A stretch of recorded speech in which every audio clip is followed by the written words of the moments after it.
Chairman, members of the committee.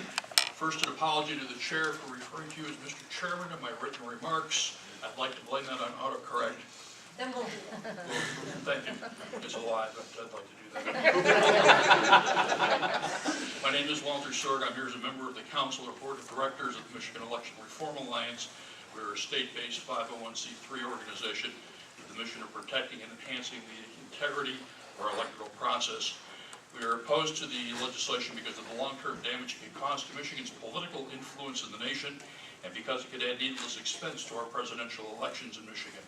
As has been noted earlier, Michigan's already lost a substantial amount of clout in Washington with the retirement of Representatives Camp, Rogers, and Conyers, along with Senator Levin. This bill would further diminish Michigan's national influence. The bill effectively puts 1 to 5 electoral votes in contest rather than 16 in the presidential election, reducing Michigan's influence in electing a president to that of a third-tier state, such as Utah, Nebraska, or Hawaii. It gives far more influence to smaller states, such as Indiana, Minnesota, and Iowa. It also makes the possibility of an expensive statewide recount far more likely because a shift of a small number of votes could switch an electoral vote or perhaps 2 electoral votes. Mirror's research on aging tabulators published earlier this year shows that a 1.5% margin is close to the average margin of tabulator error, so unless we hand counted the entire state, we would be allowing aging machines perhaps to influence the election of the President of the United States. The bill's sponsor has stated his purpose is to encourage national candidates to pay more attention to Michigan. Even when candidates do not campaign here, as has been noted, they invest heavily in Michigan to the tune of tens of millions of dollars. Michigan could lose a lot of those campaign expenditures simply because the return on investment is reduced. Instead of spending that money in the hope of winning 16 electoral votes, they would be facing the same media costs for a potential gain of 1 to 5 electoral votes.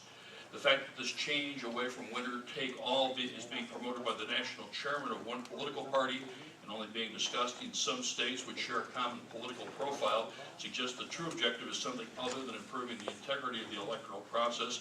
If states such as Texas, Oklahoma, or Arkansas were also considering this change, we would give it more credence. As a unilateral action, the bill only serves to reduce Michigan's national influence and reduce the impact of Michigan's voters on national policy. We urge its defeat. I just wanted to add one more comment. Representative Lund made reference to corn subsidies in Iowa and how important Iowa was to the national debate. I would suggest that perhaps General Motors wouldn't be here today if Michigan were not important to the national debate in the presidential election as well. The timing of the GM bailout was certainly related to the presidential election and served the state very well. Thank you. Thank you. Any questions?